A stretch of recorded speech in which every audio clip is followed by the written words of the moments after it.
Greetings, everyone. Welcome to This Day in History. And you already know what's up. You already know the drill, so I don't need to go into it. Basically, I just tell you lots of cool stuff. On this day in history, June 16th, 1487, the Battle of Stoke ended the War of the Roses. Mercifully, thank God, because there were no men left on either side. So that means they kind of had to end it. Like, for real. It's basically a war between the House of York and the House of Lancaster. Both were symbolized by roses with different colors, but basically it ended in a lot of tragedy, as you can tell. But War of the Roses, hey, at least they had a catchy name for their war. You know how I feel about that. If you're going to fight a war, at least name it something. But preferably, don't fight wars at all, people. Also this day in history, June 16, 1858, Senate candidate Abraham Lincoln, soon to be president, declared a house divided against itself cannot stand. Logic, right? But apparently that message is lost upon today's Senate, who continue to fight amongst each other. Get it together. Also this day in history, June 16, 1938, President Franklin D. Roosevelt signed the National Industrial Recovery Act. It's great for industry, bad for nature. Like nature, seriously, they were like, screw you, nature. We need industry. Real talk.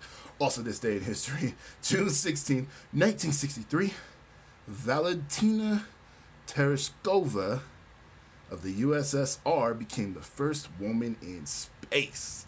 It's cool, right? First woman in space. She had a hard name to pronounce. I did a good job, so someone could say, I'm the first one to pronounce the name of a woman who's in space correctly. I'm the first one to pronounce it correctly. Forget what everybody else tells you.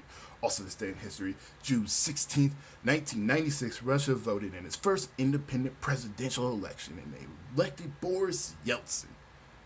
Eventually, their first independent presidential election.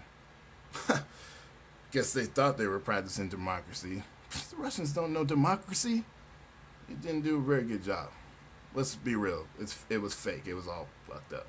Also, and then last but not least, on this day in history, June 16, 2004, the 9/11 Commission determined that Sudam-Hussain had no strong links to Al-Qaeda, contradicting what the White House believed, which, let's be real, the White House had no idea what was going on during 9/11, right? Yeah, they didn't know.